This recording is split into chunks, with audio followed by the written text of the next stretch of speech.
All right, so guys, graphs of inverse functions. What is horizontal, what is vertical, what is left, what is right, completely arbitrary. Just ask anyone who is driving with me in a car. Now, if you have this axis and the person walking on what you call the x-axis views this graph, use this x-axis as a horizontal line and the y-axis as a vertical line. On the other hand, a person walking on the y-axis is going to tell an entirely different story. He will see that the horizontal axis is the y-axis and the vertical axis is the x-axis. Do you agree? Can you put yourself in the boots of another person? Can you see what the other person is observing? We are oriented in such a way that we agree with the astronaut walking on the x-axis that that's the horizontal. But that's just because of the way we are oriented. Okay? Now, just because people are confused by that, let me ask you a few questions, right? And try to answer them as precisely as you possibly can.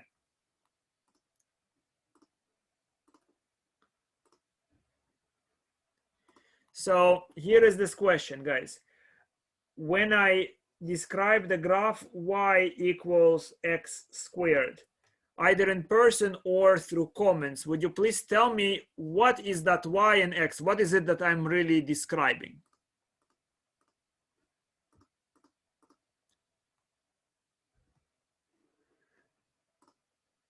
So Rachel says a parabola.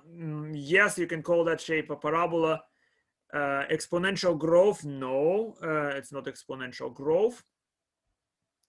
In terms of the graph, what is it that I'm describing, right? So I report y equals to x squared for the graph. What am I really describing?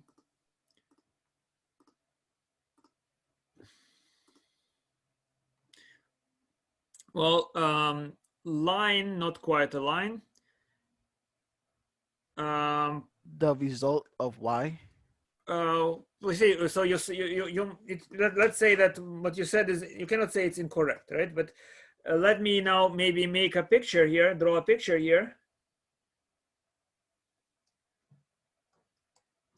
Here is the y-axis, and here is the x-axis. Okay.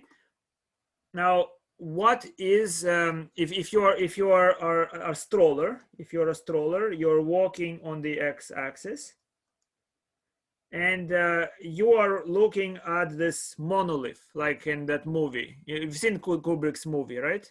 When they're staring at the monolith and they're trying to describe that monolith.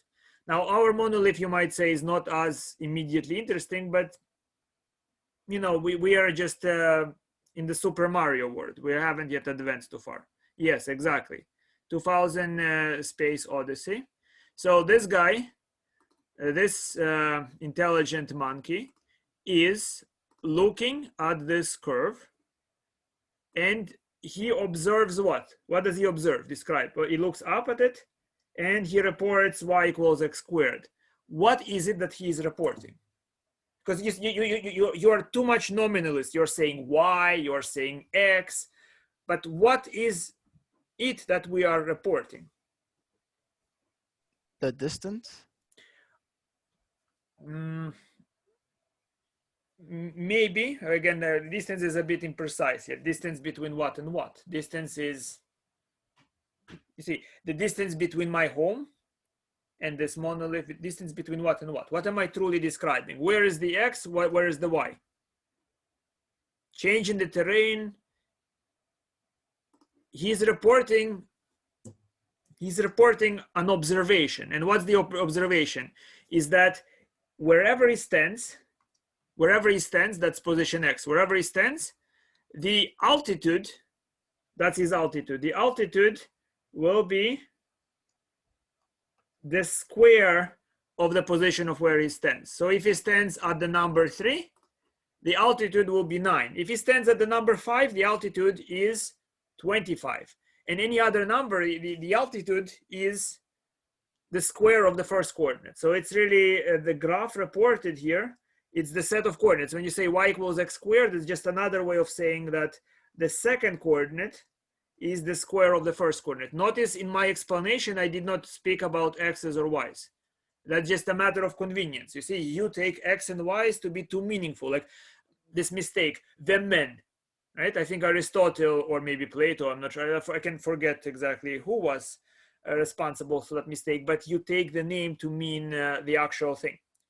Okay, so this is just a relationship statement. It means that whatever is my horizontal position is saying, the altitude corresponding to that position will be the square of the horizontal position. Yes. So he's reporting that this curve consists of coordinates x squared. Okay. Now, what would an astronaut walking on the y-axis report? So his given position is, let's say, y. What would he report?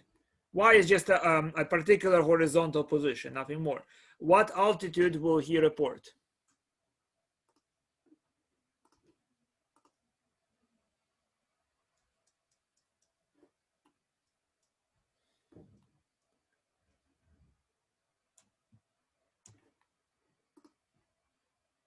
Okay, Mirasher says x squared, but he's on the y-axis. What's the altitude for this astronaut?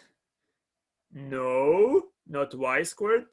Yes, Heidi, but not the square root of x, the square root of his position. Square root of y.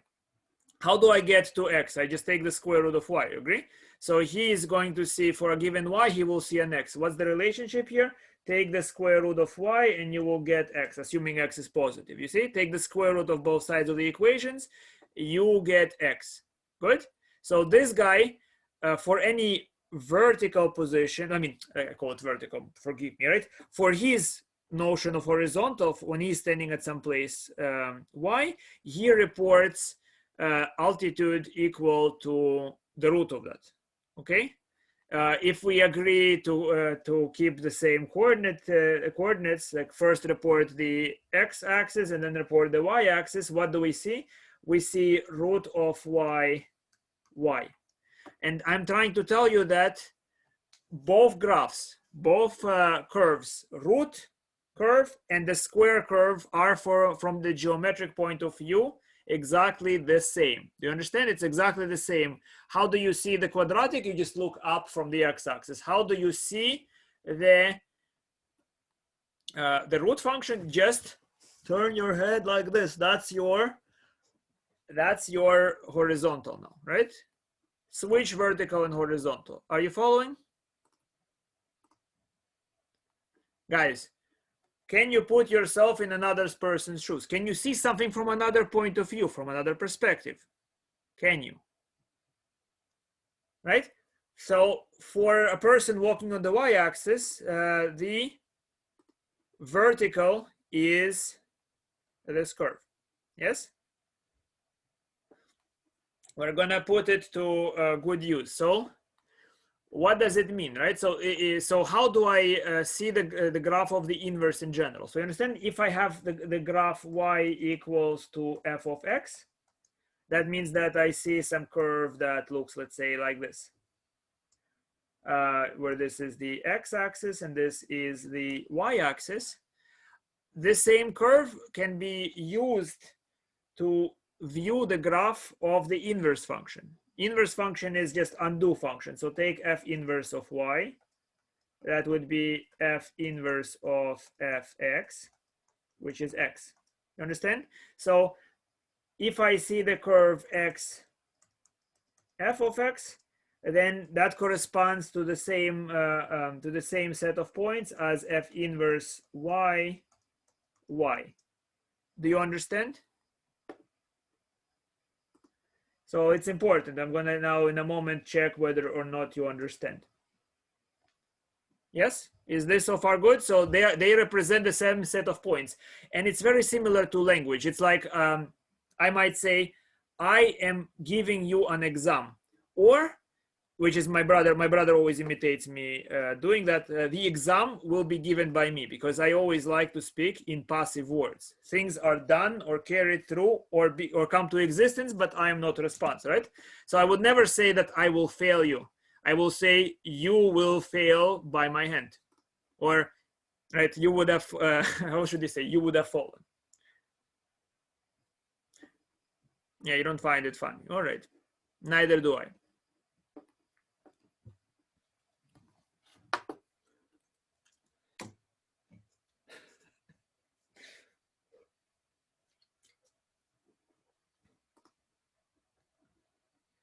Why would it be why won't it be y square root of y? Because well, it depends on, again, you are switching your description, right? So Alexei, one major confusion is how do we communicate. So those two astronauts are going to talk to one another through the radio, and let's say that they all agree to report the x-axis coordinate first and then the y-axis coordinate. That's why it's not what you wrote. Okay, they made the agreement that when you send a report, first you always mention the x-axis, and the x-axis is this line, no matter vertical or horizontal. It's labeled. It's maybe colored a particular way, or you see an x written on that line somewhere, right? So it's marked as an x-axis. This is always going to be reported as first coordinate. This is going to be reported as second coordinate. You understand? So it's a matter of convention. Good. Okay, now let's see if you understood this thing, right? So that's that's the same picture. And in general, if I have coordinates x, f of x, then the set of those coordinates can be also described as y f inverse y first, right? First f inverse y, then y. Everybody is clear on why this is true? Yes. Again, very simply, look at it, guys, right? A graph, when you say y equals to f of x, what are you truly saying? You're saying that once I know the first coordinate, the second coordinate is determined by this process, which I call f of x. I just feed the first coordinate through an operation, it will tell you what's the second coordinate, yes? Now, if the function is invertible, you can see it from this line, I can take f inverse of both sides. So that means that f inverse y is equal to x. That's what this means. Yes. So that another way to report the same set of points is f inverse y, y. And to me, I hope you understand why it sounds like I'm using the active or the passive tense. It's very similar to the English grammar or whatever other language grammar of passive or active tense. Germans have a very great passive tense. Which doesn't ever mention anything. It's very, very not personal. Die Regeln sollen genau befolgt werden, which means rules must be obeyed, right? So in other words, there is no mention of who obeys the rules, or yeah. So that's kind of, sorry, sidetrack maybe, but something that I find useful in such thinkings.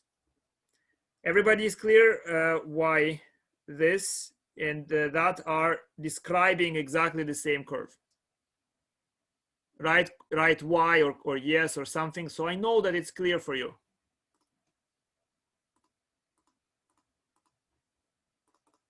Because I'm about to make your life goddamn confusing.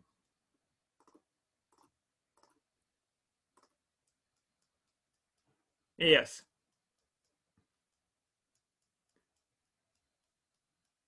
Yalla. Good, Christian. We say that in the Middle East. I agree with you.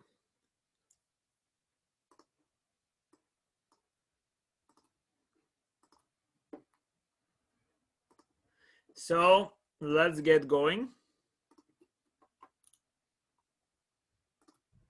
So first of all, it tells me how I can present the graph of the inverse. You see, look at the presentation of this graph. When I draw a graph, I like to draw the independent axis, the input axis, to be horizontal and pointing to the right. And if it's horizontal and pointing to the right, the vertical axis must be pointing up, okay? But aside from that, this curve contains both the graph of the inverse and the graph of the original function. Yes, they are kind of combined in the same picture. It's two sides of the same coin. Do you see that? So here is how I can obtain, if this is my graph y equals f of x, how can I place in standard position and see what would be the presentation of the inverse function? So first I realize I have to switch between vertical and horizontal. Yes, exactly. Just simply change of perspective, and people are very inflexible. They just see things very linearly like this, right? And this is just a very elementary change of perspective, not one that you are so attached to.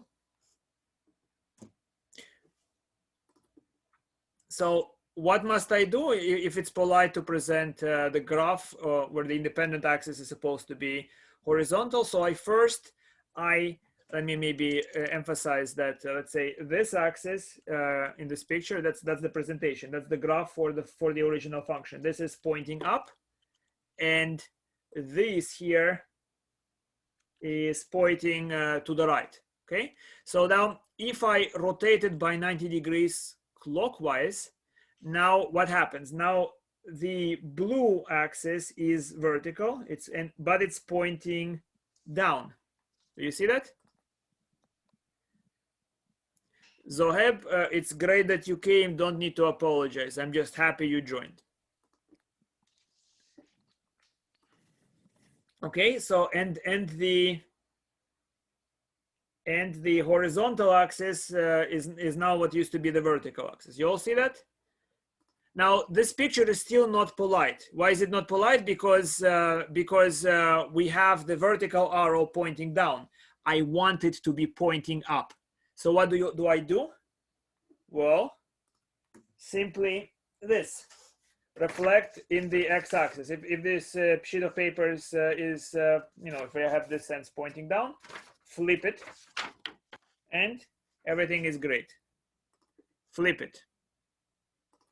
And now when you flip it, now the blue is, the red is still pointing the same way. And the blue is pointing up. And that's the picture of my inverse. Is that clear?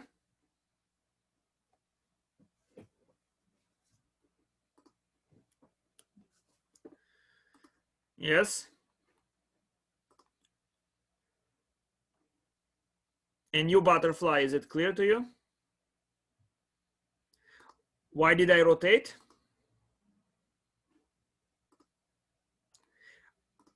Out of politeness. You see, presentation of my graph is always where the independent or the input coordinate is pointing to the right, and the vertical axis, the positive numbers, are pointing up. So when I want to draw the inverse function in the same perspective, I have to, perhaps I would like the red axis to be horizontal. So I first rotate by 90 degrees, now it's horizontal. But you see, the problem is that, that the positive sense of the x-axis is down. This is the x-axis now, right? It's pointing down. So if I flip, it's now is going to be pointing up. You understand? So that the presentations are that positive is to the right and positive is up. Here it's positive to the right and positive is down. So when I flip it, I reflect it in the horizontal line in the x-axis. Positive is now up. Good. So far so good. And this is the picture of the inverse. That's very easy to obtain the inverse. In other words, truly speaking, if you were not forced to change the perspective, you can say, well, the same graph is the graph inverse. So when you look at the parabola, when you're looking at y equals to x squared, at least where x is positive, you are simultaneously looking at the root function. Do you see that? So did you think of it, guys, before, right? Maybe you have, maybe you haven't. Do you understand that? What is this? This is the root function. What is this? That's the parabola. Same thing. You understand? All I did, you can imagine rotating the object, or you imagine walking around it. Okay? Yes, we understand. So when you look at, so that means that from a geometric point of view, the root function and the quadratic function are the same. That will also mean that the exponential function and its inverse, which is the logarithmic function, are the same. You understand? So you have maybe at least you reduce the number of functions by a factor of 2, right? So you have the root, it's really the same as quadratic. Cube root, the same as cube, right? Logarithm, the same as exponential. So you expect them to have many, many similar properties because they have the same graph. Just look at it differently. Right? Now, let's go on one more step. So let's see how that might be useful in figuring out the slope. Well, actually, by the way, another way to do the entire operation at once is reflection, or better said, rotation in the line y equals x. Because if you rotate through this line, look what happens, right? There is symmetry. The x-axis starts pointing up, right? And the y-axis is pointing to the right. When I do this reflection, I accomplish the same set of motions I described here. By rotating clockwise 90 degrees and flipping, I can accomplish it with one motion. Just rotate around the line y equals x. That will swap x and y axis. You see why? Why that line? Because at any point on that line, what is y equals x? That means that those points are the same, right? So the y and x coordinates are the same. So what it does is that it flips y and x. It switches their places. Do you see that? Do you see that when I rotate through the line y equals x, I just switch between y being vertical and up and x being horizontal and to the right.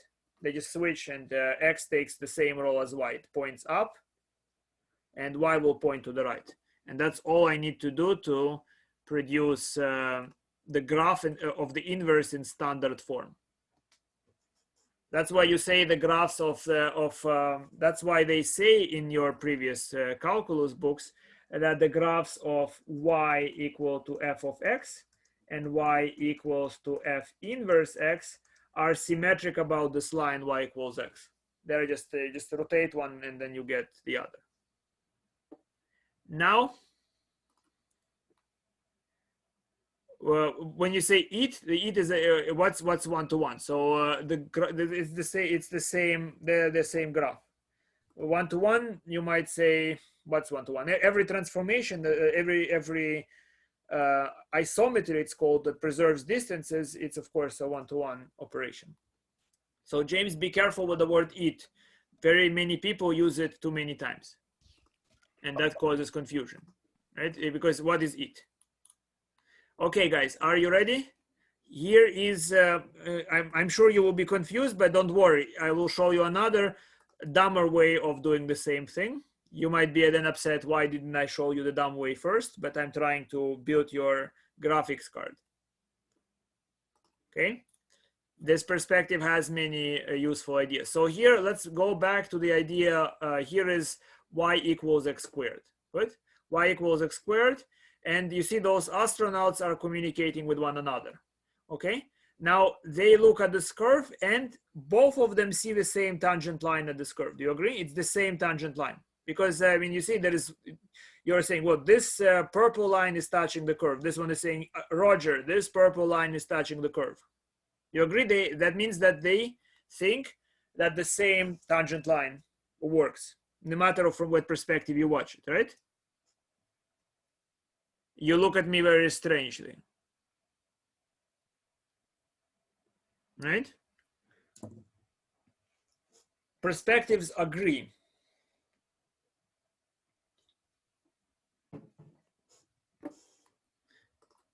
Yes, confirm. You understand what I'm saying? They are looking at this purple line and they say, yes, it's touching the curve. Yes, it's touching the curve. It's a tangent to the curve. Is it a yes under duress, or is it a yes from understanding?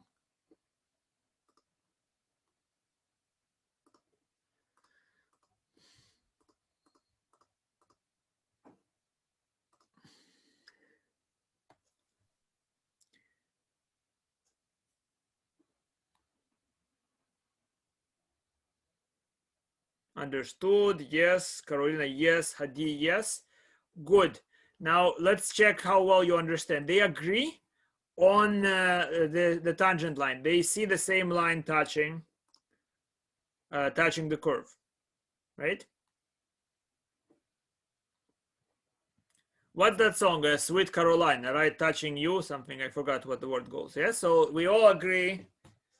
Sweet Caroline, not Sweet Caroline, right? It's a good song. Maybe we should play it for you. Good. So we agree that the same line is touching the curve. Both the guy on the y-axis and the guy on the x-axis think the same. Now let me ask you, do they think that this line has the same slope?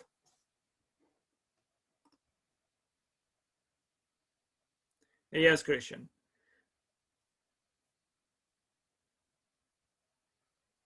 Do both astronauts think that this line has the same slope? Okay, Minkowski says no. What about the rest of you? No, Carolina. Christian says yes, the same slope. Now remember, what is the slope? Slope is rise divided by run, which is vertical displacement divided by horizontal displacement. Yes, that's what a slope is. Do they see the same slope?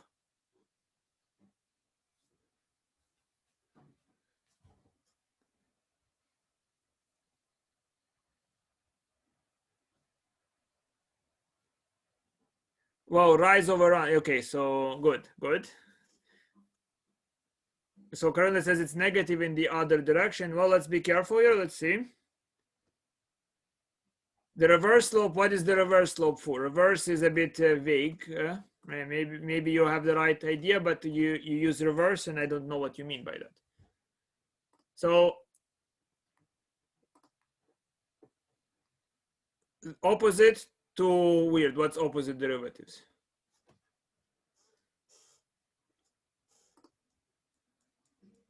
The opposite to square. Don't cry, my child. Your head is not square.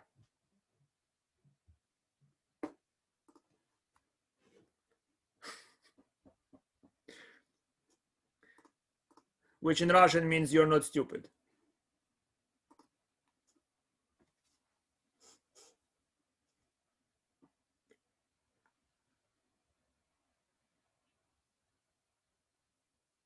So Christian says the slope is the same if they do some math. So let's do some math now, right?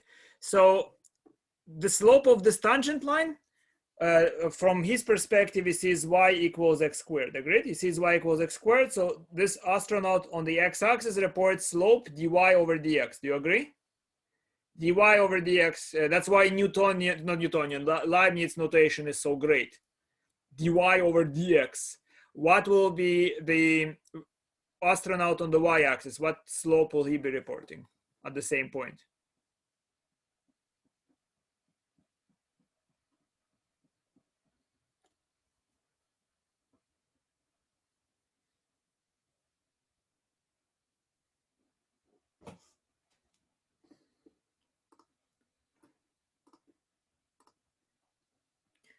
Thank you, Fu. Wonderful. Great.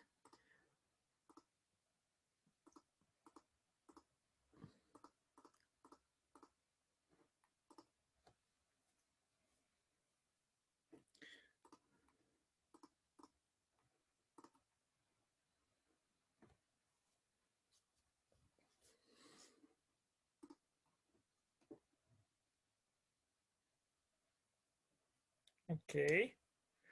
So, Alan, what do you mean is the same thing as derivative? So,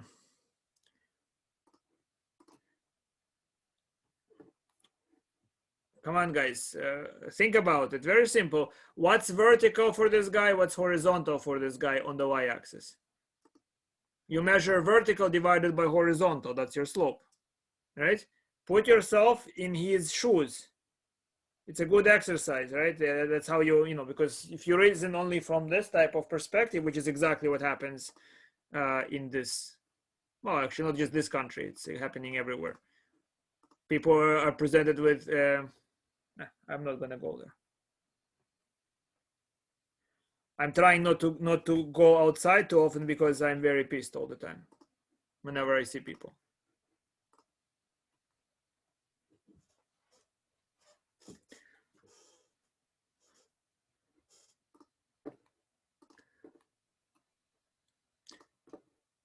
let's do it here. Let's actually solve this example as follows, guys. Suppose I do this. Here is basically where I'm trying to get at, right? So you know a bunch of shortcuts, right? I suppose already you learned several shortcuts for derivatives, but do you understand that the derivative, if you know how to take the derivative of x squared, you immediately know how to take the derivative of root of x? Why is that? Let's say I want to know what the derivative of y equal to root of x, okay? Y equals to root of x. I draw it over here. Here is y equals root of x. Good. Now, let's say I learned how to take the derivative of the square function. So just place here is a guy at position x, and he looks at this position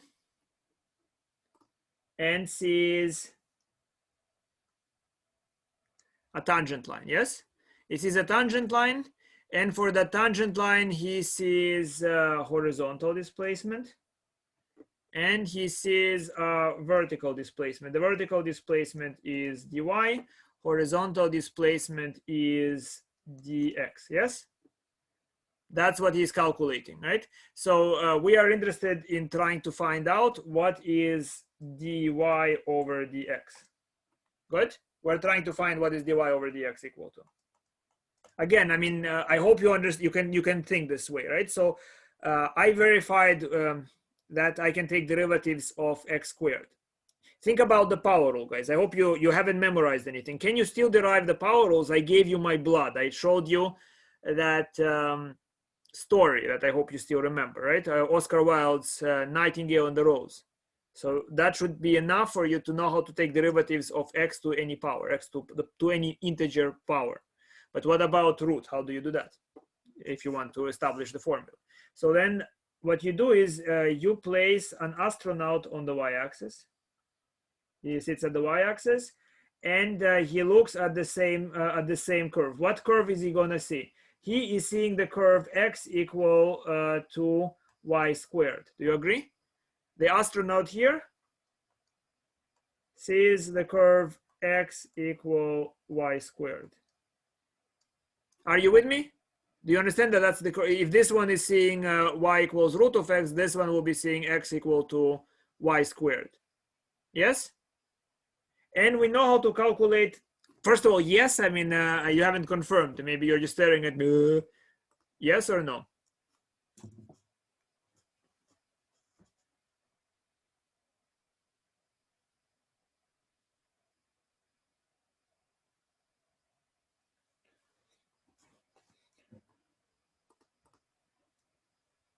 Three people say yes, 4 yes. There are how many? 29 people here. So what about the rest?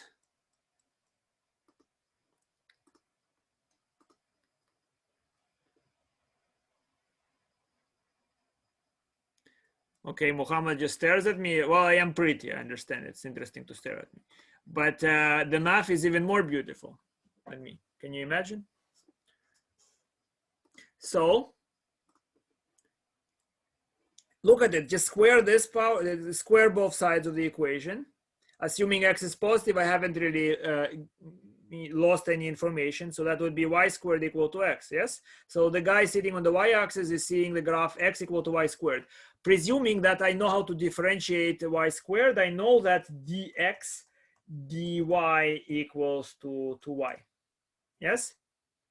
But this y, this particular y, for this particular x, this y is equal to x squared, yes?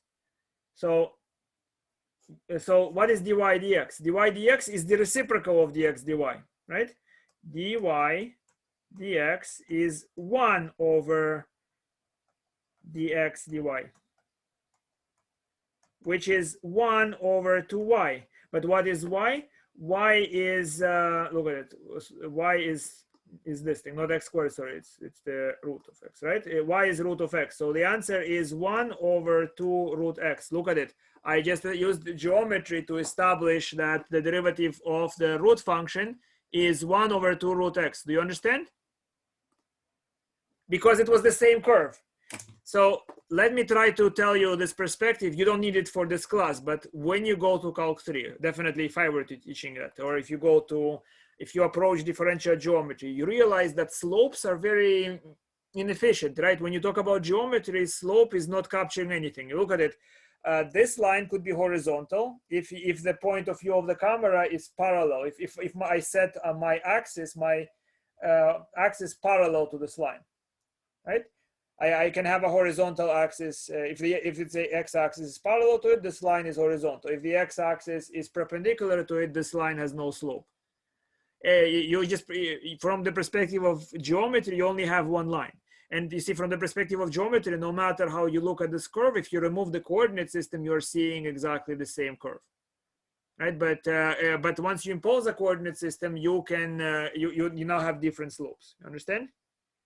So when those two people are calculating the slope of this line, they are not agreeing on the calculation, right? What is true? You say inverse or opposite, or I'm not sure what languages you see, but what is it that they will see? The product of the slope calculated by the person on the y-axis and the person on the x-axis equals to 1. Do you understand that? The slope, because they swap their notion of vertical and horizontal. So this guy calculates the slope. One guy calculates slope dx dy. Another guy calculates the slope dy dx. And if the slope is meaningful, if nothing here is 0 or infinity, then the answer is that the product is 1. The product of their slopes is always 1, which is what I used here. So I was able to calculate the slope, assuming that y-axis is horizontal. Don't get confused. Assuming y-axis is horizontal, I was able to calculate the slope because I presumably know what is y squared, yes? And then I relay this information to this guy, and all he does is just takes 1 over the result of this guy. Do you understand? He writes 1 over the result of this guy. Is your head exploding, or it should be pretty trivial what I'm saying? Trivial or head exploding? Let me show you just for the sake of not torturing you too much. In the morning class, they completely didn't understand anything I said. Here is a very simple way of doing the same operation, but without any understanding. It's called formalism, right? So I can do this. Look at it. If I want to take the derivative of root of x, I say y equals root of x. So then I know that y squared equal to x, and I can use implicit differentiation. Yes? Implicit differentiation, what's the derivative of y? I don't know what's the derivative of y. So it's 2y times y prime equal to 1. So what is y prime equal to? It's equal to 1 over 2y. And what is 2y? It's 2 multiplied by root of x, right? So I have y prime, the derivative of root of x, equal to 1 over 2 root x. Do you understand? Again, maybe in your mind, you assume, why am I doing all this complicated procedure where all I know is that x to the power of 1/2, it's that. So when I take the derivative of it, I just drop the power and I take 1/2 minus 1, right? Is that the problem you're having? Because if that's the problem you're having, you forget that you memorized and did not understand why the derivative works this way, right? You might say, oh, why do I need all this trouble when I know I need to drop 1/2 and subtract 1? You mistake this procedure for understanding my bodies. Yes? I try to explain to you why that works, why that law is true. I could have lied to you. I can create all sorts of laws, which maybe soon I'll be fired for all my misconducts. And then just out of revenge, I'll teach you everything entirely incorrectly. Not out of revenge, out of spite, because I do want you to not agree with me when I'm incorrect. Good.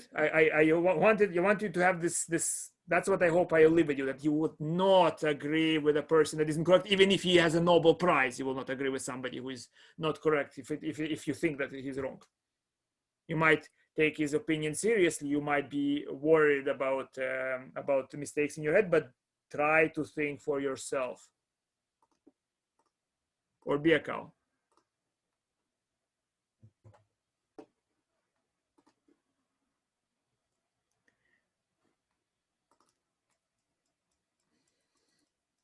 Yes, do you know, there is a great German saying, verständige Leute kannst du irren sehen in Sachen, nämlich die sie nicht verstehen. People of understanding, you see, make mistakes in things that they do not understand.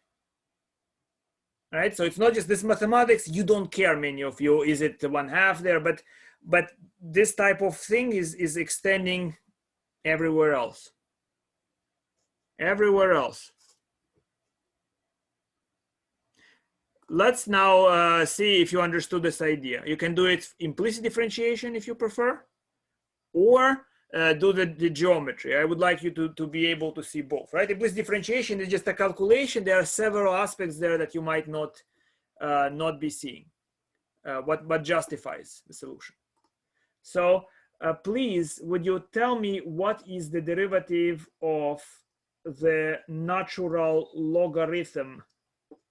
And let me remind you, in case you forget, what's the natural logarithm? It is the power that when you place over e, you get x. That's what the natural logarithm is. So please try to derive. I don't care if you memorized it from some other class. I want to see in my class, with the information I've given you, can you figure out what the derivative is?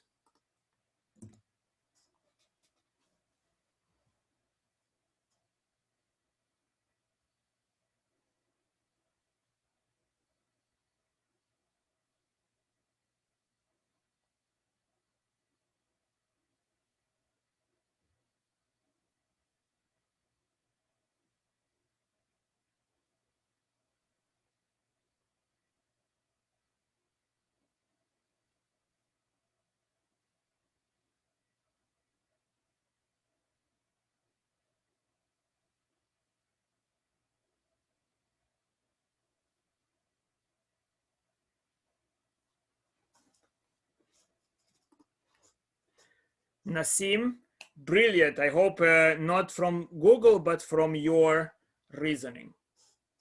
We will do it in two ways, but I prefer the geometry because I want you to see.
Uh, I'm not sure, James. You see, I'm not sure what the question is.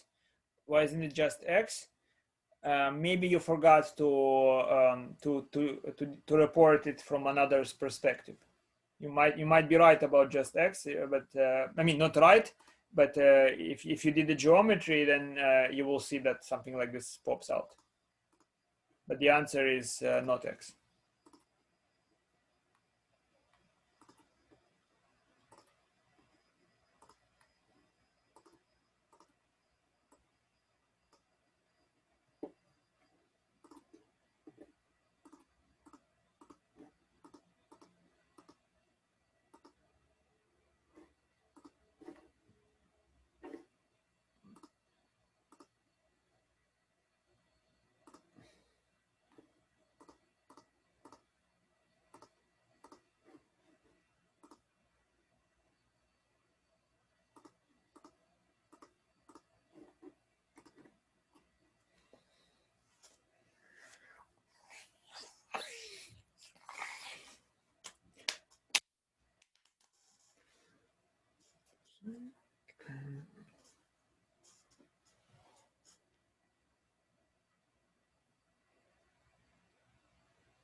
Did you lose consciousness? Not enough oxygen in your suits? Disoriented? Come on, you're better drivers than me, I'm sure. Right? It's very dangerous to drive with me. You know why.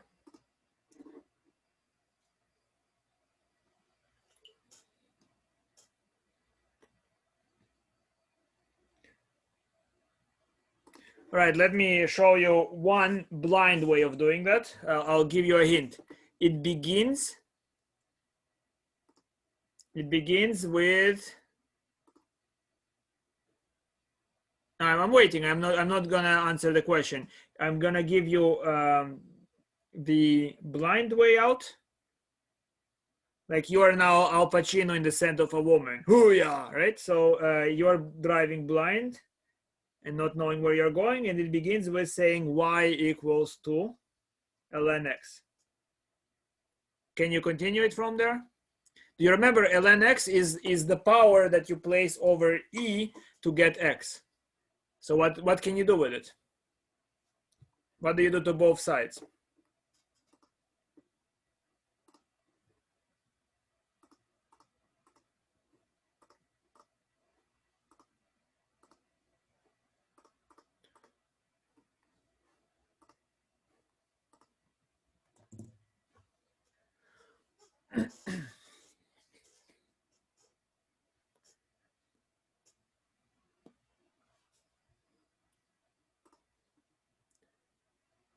Well, maybe, but well, sure. But what specifically what's your next step from here?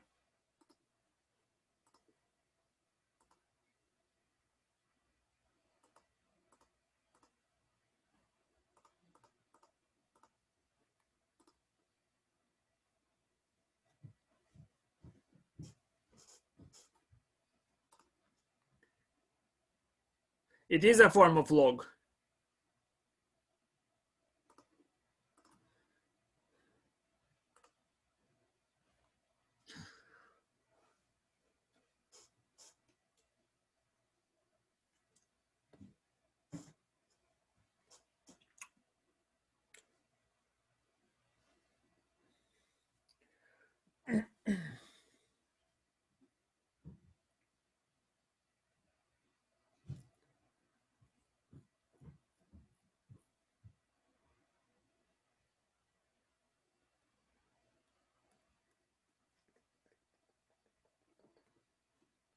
All right, no, again, here is the next step. If no, e to the y equal e to the ln x, which is x.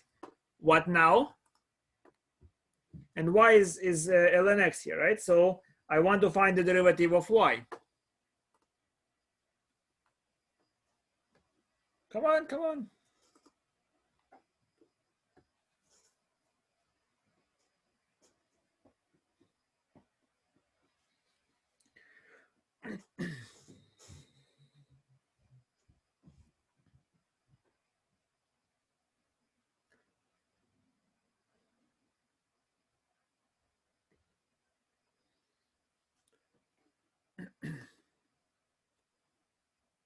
Well, James, don't jump there. Just what do you do from this line?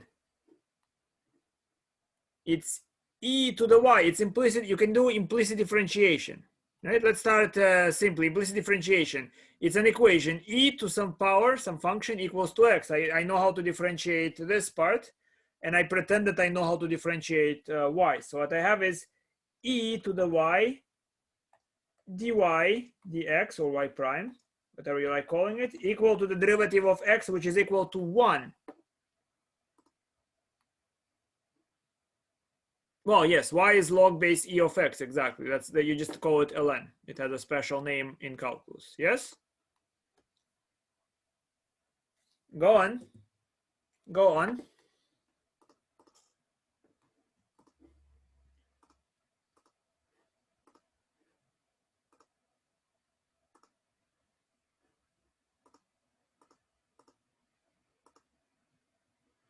Interesting.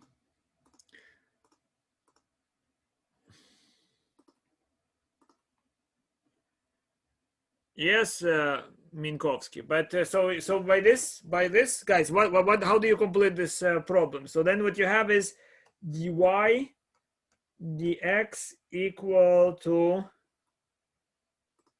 1 over e to the y. Yes, 1 over e to the y. And what's e to the y? E to the y is x. Look at it. E to the y is x. Did you understand how I did it?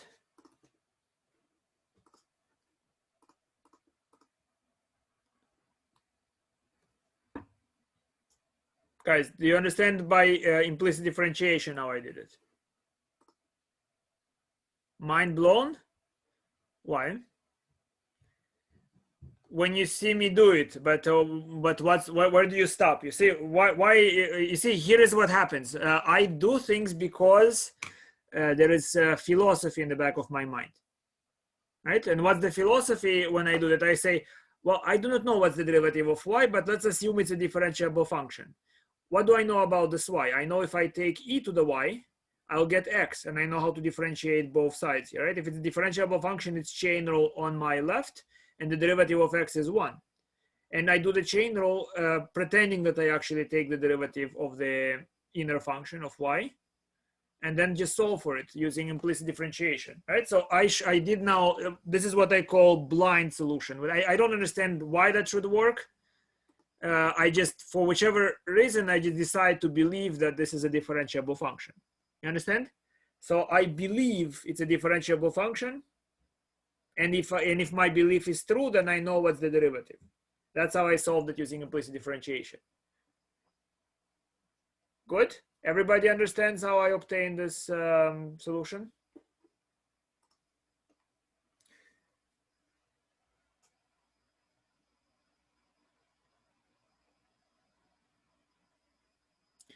Well, you see, when you say you made the graph in your calculator, I'm not sure what you mean by a graph in a calculator. So if you know that e to the x is differentiable, then because e to the x and ln represent the same curve, just from a different perspective, you know it's differentiable, Muhammad. If that's what you mean, it is good. By definition, not very well. Not very well, because we depart, right? Certain things can be done by definition, then we depart from the definition, and we know it's true based on other ideas. You have to then remember how we took the derivative of e to the x. It's a long story, right? But here is what we can do. Assume, again, I solved this assuming I know the derivative of e to some power, which is e to some power. Always ask yourself, do you know it, or just you now remember that it's the derivative and you forget why that made it true? You understand? All this material, everything we are doing, all our effort will evaporate if you do not think about it almost paranoidally. You just think about what is it that you know. Can you derive the results? Can you figure it out? What makes something true? What's the philosophy? That's at least how I think. What's the philosophy, right? Why am I able to come up with such solutions? Because I realize what's the philosophy. And the philosophy is that I pretend that this function is differentiable, and I just apply chain rule. And then I know what the derivative should be, should the function be differentiable. But let's say the question is, what is this 1 about? What's the reason there is a 1 over, right? There is a geometric reason for the 1 over. And what is that? Let me do this problem using geometry. So using geometry, I have the curve. Again, I don't really need to draw it. It's not my argument is independent on drawing the curve. This is the curve x ln x. This is the curve x ln x, okay? And what I will say is that here is some guy on the x-axis, and he looks at this point, and he sees a tangent line. And he's trying to figure out what is the slope of the tangent line. So what he's seeing dx, and he's seeing dy. but he is puzzled. He doesn't know what to do. He doesn't know how to differentiate this function, right? So then he asks his buddy, the astronaut located at this point. The way the points are related, I hope you see the way the points are related is that it's like this, right? They correspond. If this guy is in position X, then this guy is in position Y, and the relationship is that Y equals to ln X. Good. That's the relationship between those points. Good. So the guy in position Y looks at the same line and says, yes, sure, it's a tangent line. And the slope he will report, tell me, what slope will this guy on the Y-axis report in terms of the symbols? I'm showing you Leibniz notation, why it's so useful. What slope will this guy report on the Y-axis? He looks at this line and says, sure, it's a line, and here is the slope. Write in the comments.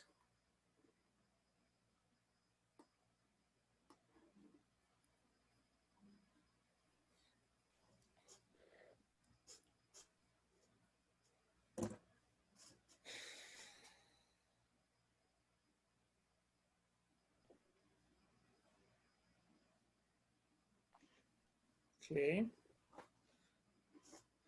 Come on, guys, you can do it. Don't give up.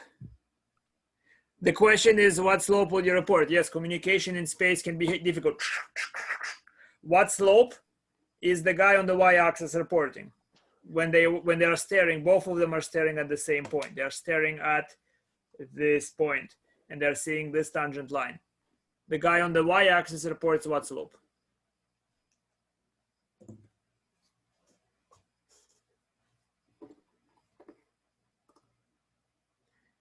A negative, well, it's very vague. A negative one, a positive one. What exact slope? Yes, for good. And first of all, in terms of the symbols for him, the rise is dx and the run, the horizontal line is dy. You see that if you're on the y-axis, dy looks to you like the horizontal line.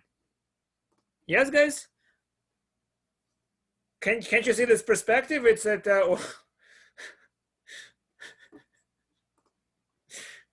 I just imagine you are trying to push a square, like, say, through this. What do you call this thing? And you have this intelligent test. You drill a hole in a box and you're pushing objects through it.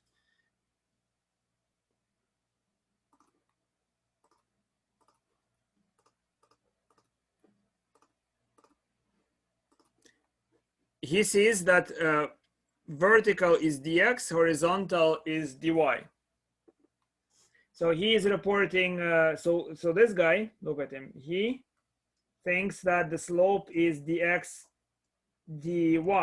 But what is that dx? What's the equation of x? I see e to the y equals to x. That's the same curve, right? So he thinks it's the derivative of e to the y, and he reports the slope e to the y simply. Like that's the slope that he reports, right? And maybe James, I'm not sure if you did it. What is e to the y? Y is again ln x. So according to this guy, the slope is the same as the vertical position. So he reports that the slope is, in terms of the x coordinate, he reports slope is x. So this guy asks him, what is the slope in terms of the coordinate I'm standing at? And he says x. The guy on the vertical axis says x, and then the guy on the x-axis says, great, then my slope is dy over dx, because for me this is the vertical, dy is the vertical, and dx is the horizontal, and that will be simply 1 over dx dy, which would be 1 over x. Do you understand? It's just a matter, the only reason that you are not understanding it, if you're not understanding it, is that you get confused with this communication, you see?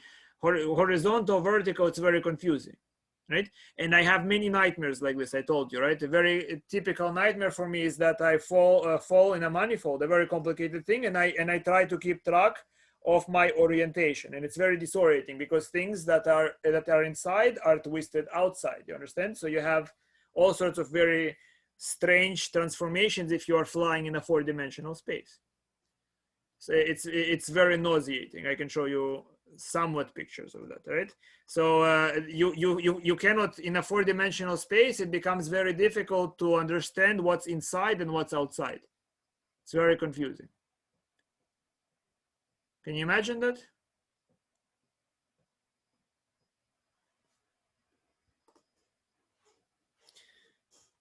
So you understand why the answer is 1 over x. Good. At least using the implicit differentiation method, but ideally using the geometry, because this tells you why the 1 here, the 1 is because of the reciprocal of slope. Right? So the geometric method, if you understand that, you really truly understand why both curves are differentiable. Because what's differentiable? It means that this curve is built of microscopic line segments. Yes? And when I reported their slope, that's very kind of arbitrary, right? But what's important is that this curve is made of line segments. And simply when I report the slope from a change perspective, I will have a different value. So the reason ln does not have the same derivative as e to the x, it's only because we look at the slope from a different perspective. Do you understand that? So the derivative of ln of x and e to the x, it will be pretty much the same line segments, but we report different slopes because we have a change notion, an inverted notion of vertical or horizontal. Yes, change notion of vertical or horizontal.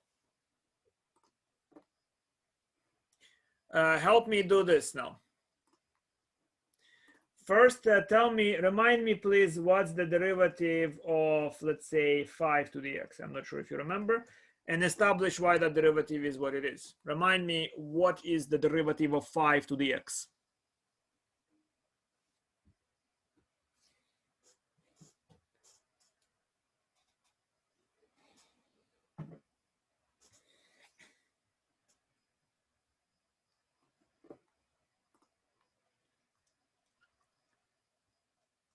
No, it's 5 to the x. Be careful. What's the derivative of 5 to the x? It's not the fifth root of whatever it is.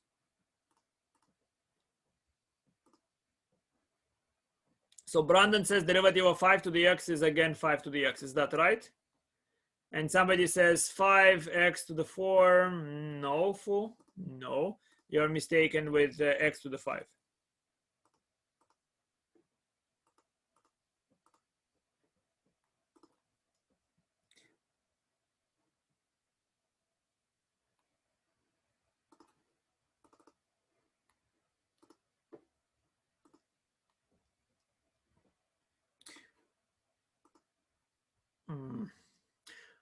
First, you see, you should have some tools. If you do not know it exactly, you can go back to the definition and try to say what it might be like.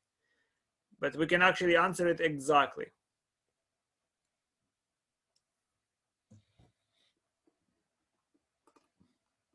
No, Miroslav, how can it be that? 5x to the x minus 1? No. Come on, guys.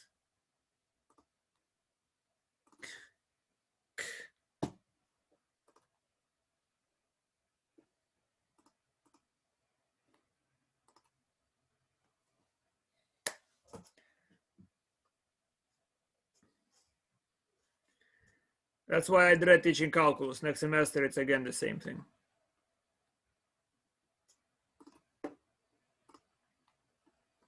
Yes, Nassim. Good. Here is how we do this derivative. So first of all, if you forget, you can go by the definition and see that its limit as x goes to 0, sorry, not as h goes to 0, of 5 to the x plus h. Don't be shy of the definition. Minus 5x divided by h. And then you obtain that the answer is, you can factor out the 5x and the limit as h goes to 0 of 5h minus 1 over h. So you see the answer is 5 times x multiplied by some constant. But what's that constant exactly? Well, we know if that we would prefer to take the derivative of e to the x. So 5 to the x is the same thing as the derivative of, I can think of it as e to the power of ln 5 to the power x, which is the derivative of ex ln 5, which is ex ln 5 multiplied by the derivative of x ln 5, which is ln 5, which is simply 5 to the x ln 5. Do you understand? Why did I make it an e? You see, because again, I have a philosophy. I don't like 5 to the x. I know how to take the derivative of e to the x, so I want to see e to the x here. Yes, but I cannot just put something I don't like and replace it by a different question. I must pay for it. I have a toll that I pay for it. You see how simple it is, guys? If you know what is it that you want to attain, it's not hard to accomplish it. So you see, if I take the derivative of 2 to the x again, right? I do not like the 2, I like e, because derivative of e to the x is e to the x. I'm hoping against hope that you remember why. So that is what? That is the derivative. I can think of this as e ln of 2 to the x, because if I take e and raise it to the power of ln of 2 to the x, that would work. And I can then simply take this x by the property of logarithms and place it here. So that is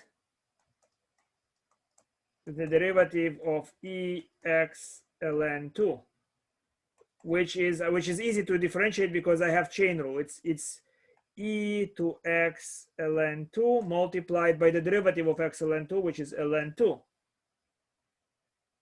which is, I can now bring back e to the x ln 2. X ln 2 is just 2 to the x, so it's 2 to the x ln 2. Do you see that logarithms are popping out? Natural logarithms are particularly popping out, not other logarithms. Yes?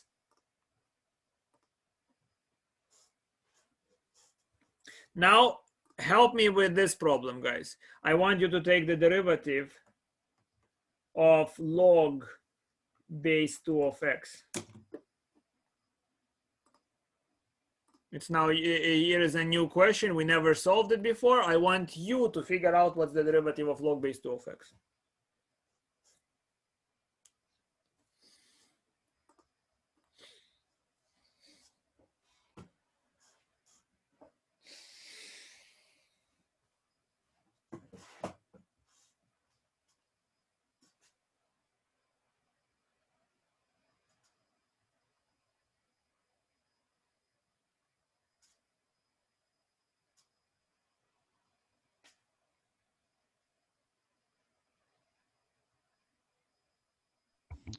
Professor?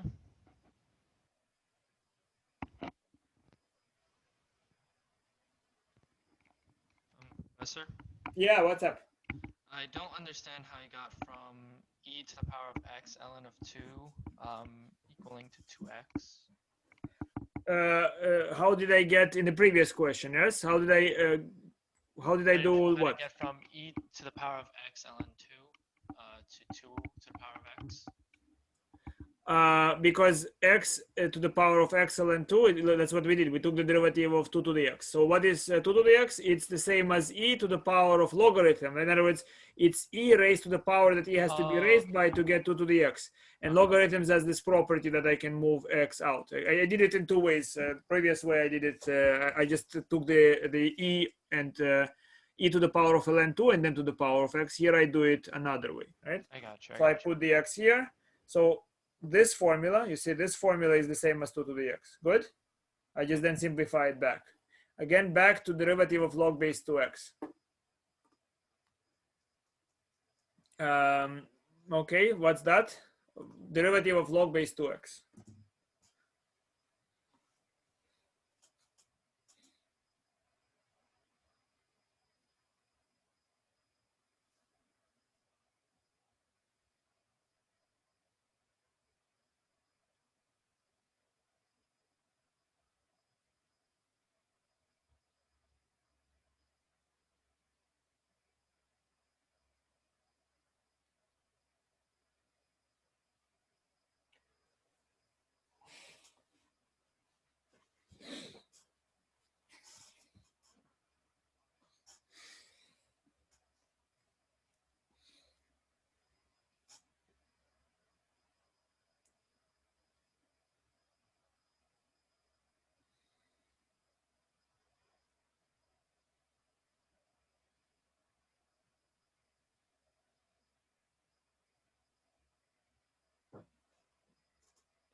Fu, you are a genius. Great, exactly.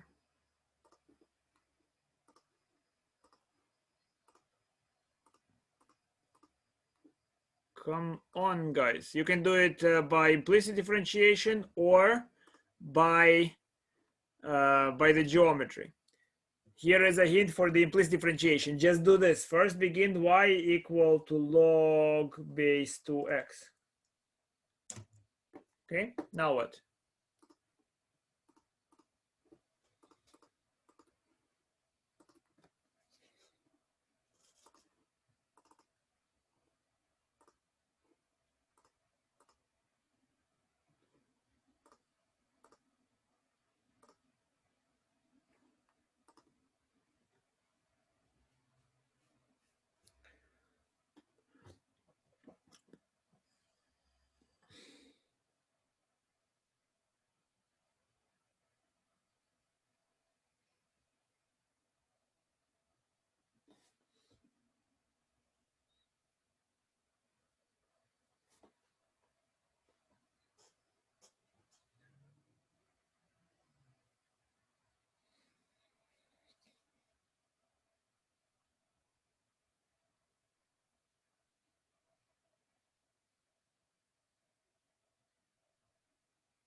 That's great, Christian. Very good.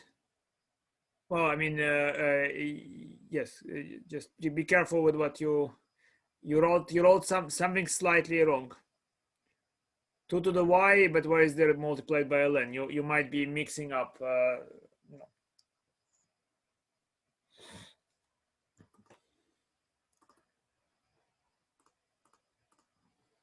Come on, guys. Come on. Come on.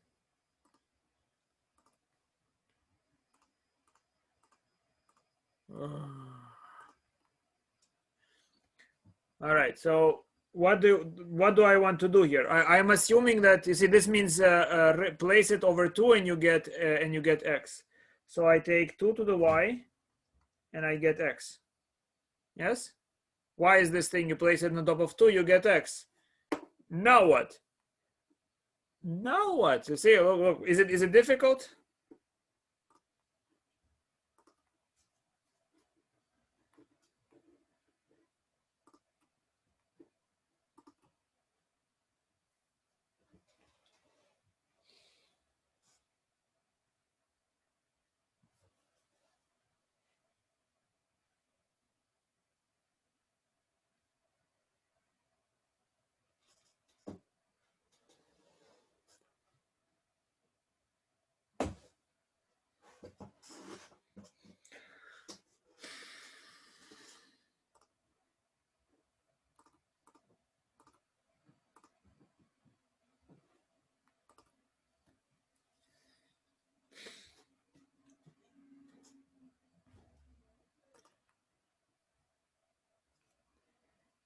Well, I mean, I just see this. This is saying y is saying place me on top of 2 and you get x. That's what y is saying. Log base 2 of x means place me on top of 2 and you will get x. So I place it on top of 2 and I'll get x.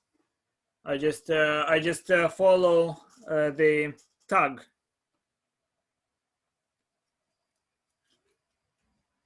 And just a moment ago, we took the derivative of 2 to the y. What's the derivative of 2 to the y? It's 2 to the y ln 2. But don't forget, the derivative of y is y prime, which is what I was seeking for. I was seeking derivative of y prime, yes? And that's equal to derivative of x, it's 1. Yes? And what do we get?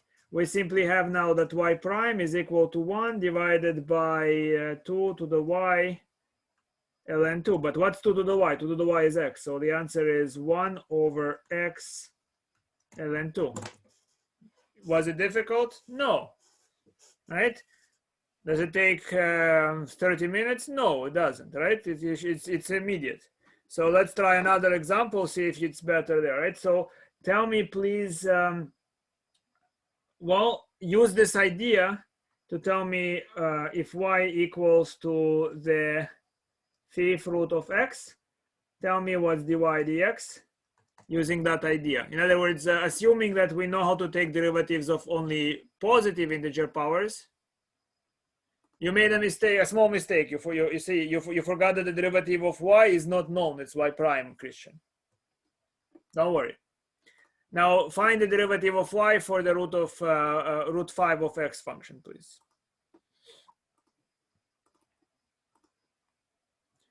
Yes, it's like the derivative of x to the 5, Alan. That's right. So figure it out, please. Using the same strategy, at least using the implicit differentiation strategy.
Christian, I got 4.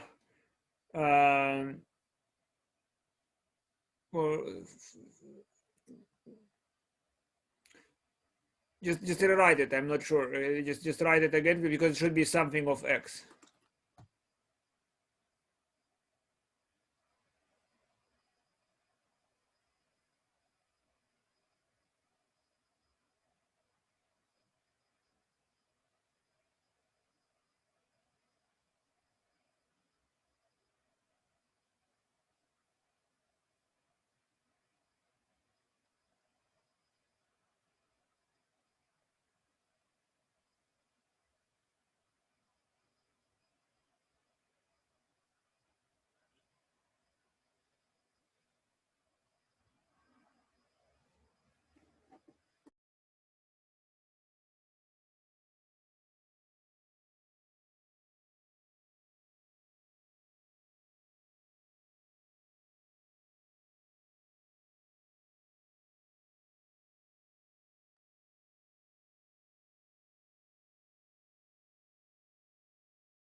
Come on, guys, come on.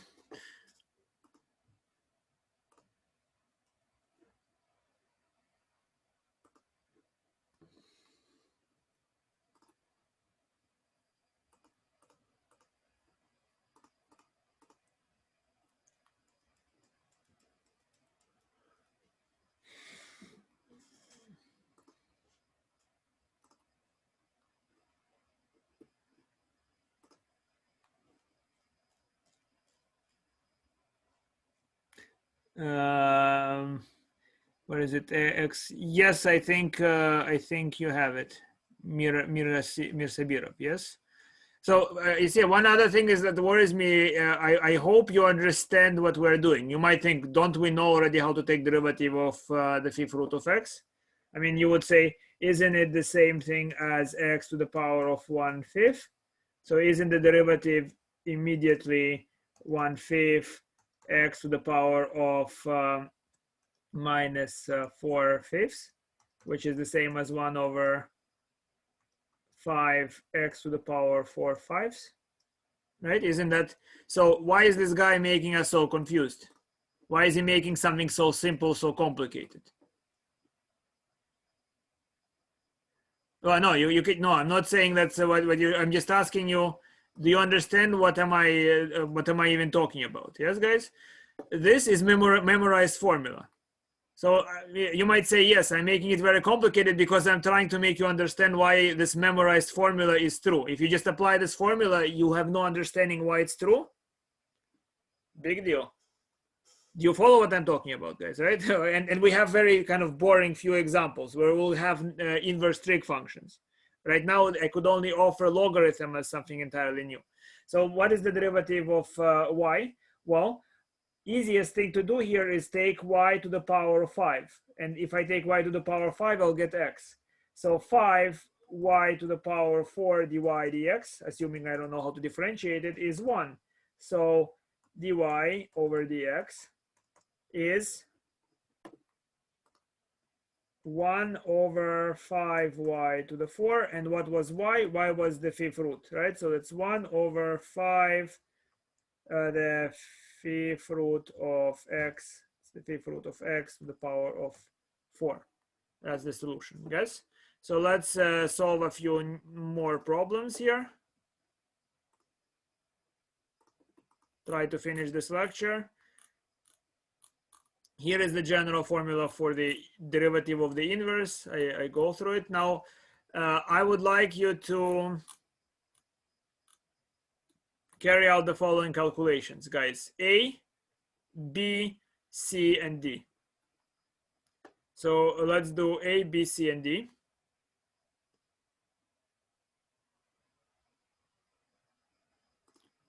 Let's see.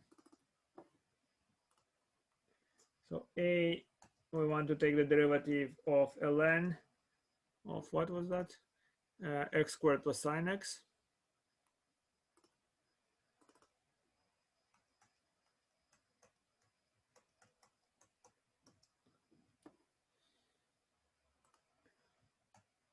B, we want 5 log 3x plus x.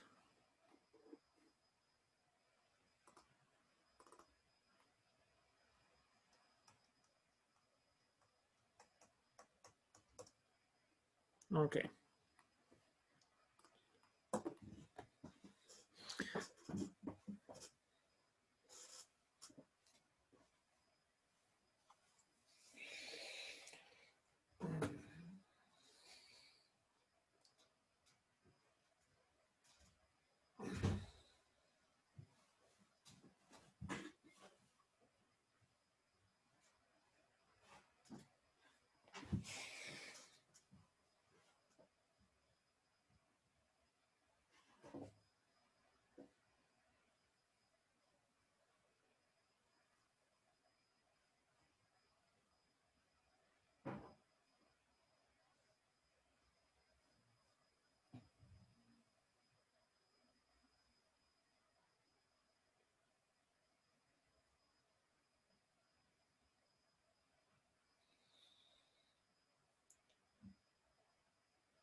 Okay.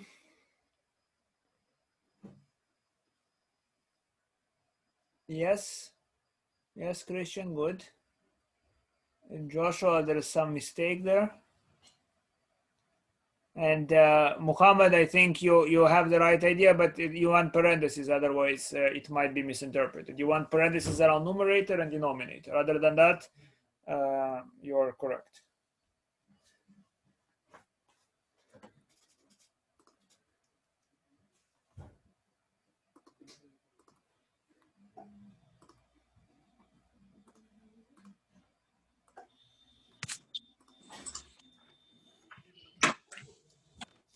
Right, guys, let's get going with this, right? So what's the derivative of this function? The derivative is 1 over whatever is inside of the logarithm. That's the derivative of natural logarithm, multiplied by the derivative of what we find on the inside, which is 2x plus cosine x, yeah?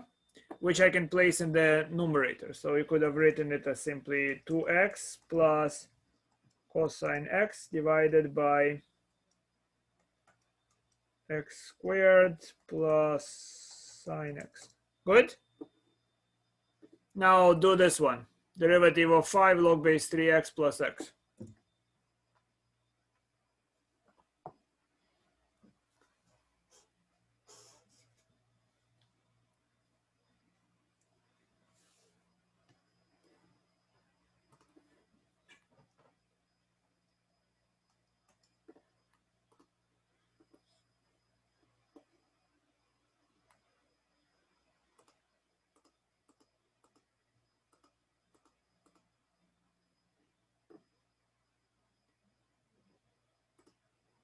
Can you repeat the problem? Yeah, it's here. It's b. Don't you see it? You see the other screen. 1 second, I'm copying something. And yeah, log base 5 3x.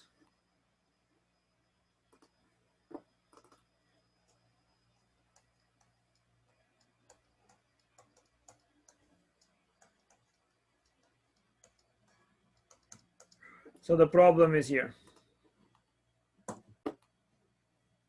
Take the derivative, guys. We need to move. We need to finish this lecture today.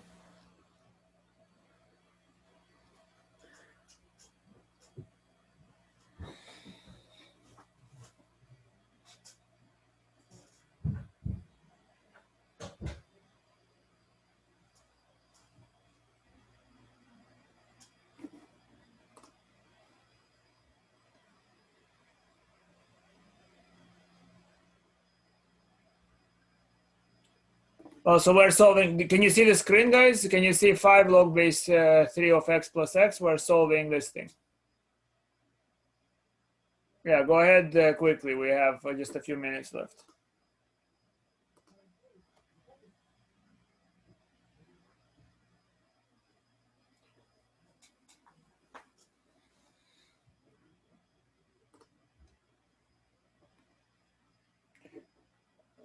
Be careful. Look at this problem. What's the derivative of? It's 5 to some power. What's the derivative?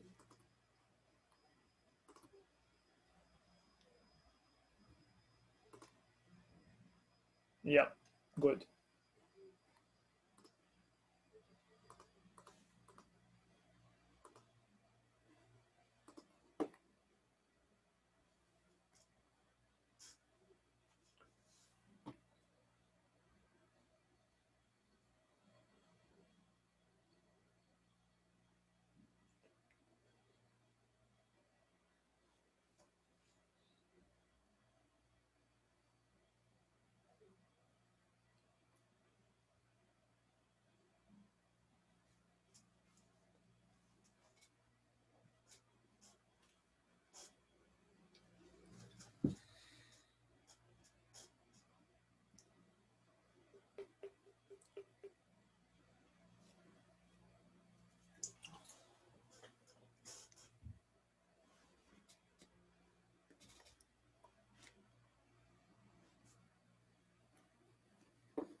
All right, so we're running out of time, so let's look at it.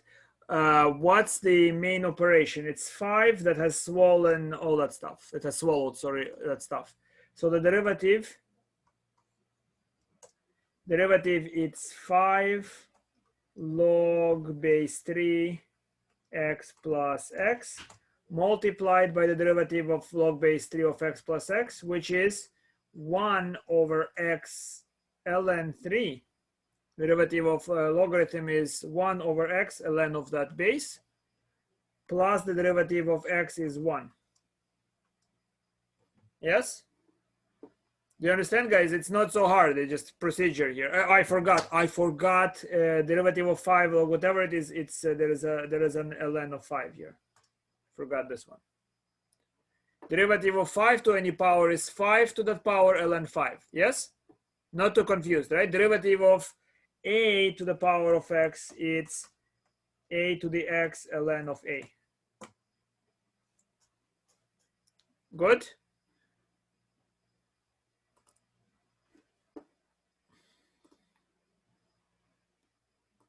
One more?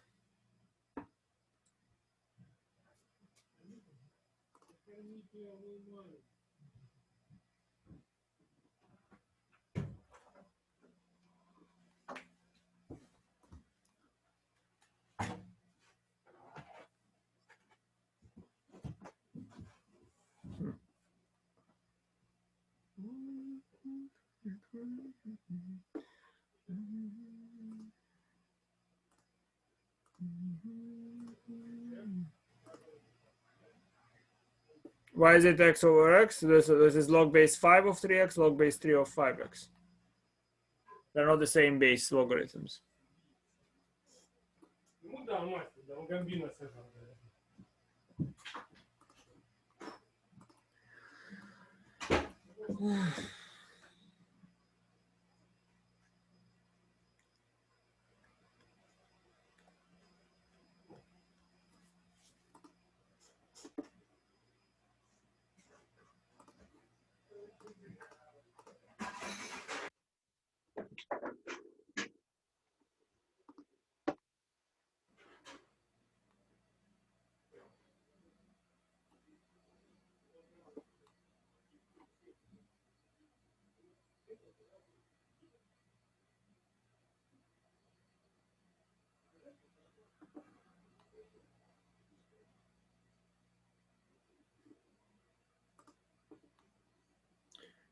What's the main operation here?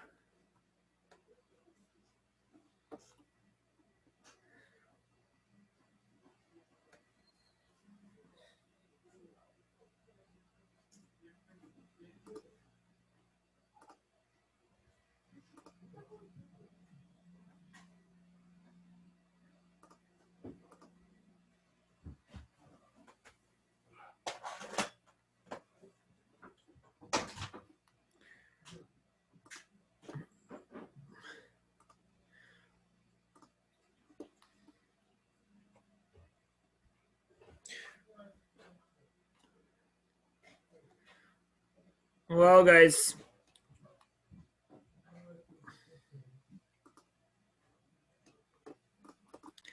we're about to finish, so I suppose since I'm very tired and bored,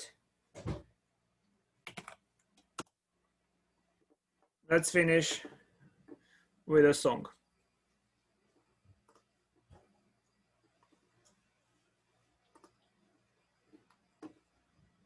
My doctor requires no insurance. No copay. And I get to see her as many times.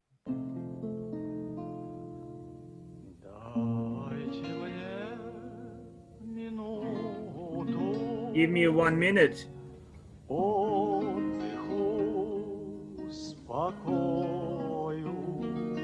Rest and rest.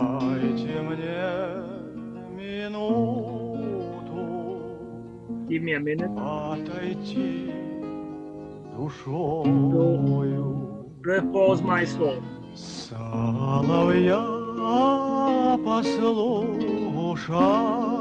To listen to the nightingale. To look at him. Ох, не хватайте время. There is not enough time. Люди не дают. People do not let. Ох, не хватает времени.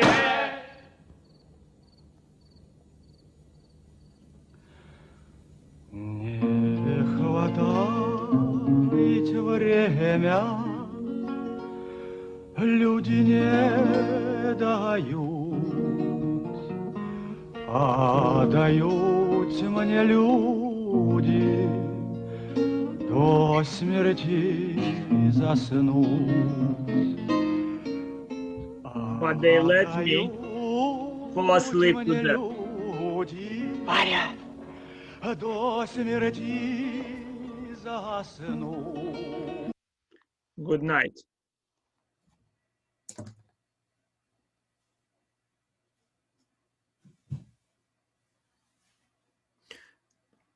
Have a good one. Take care, unless you want to stay and solve that problem.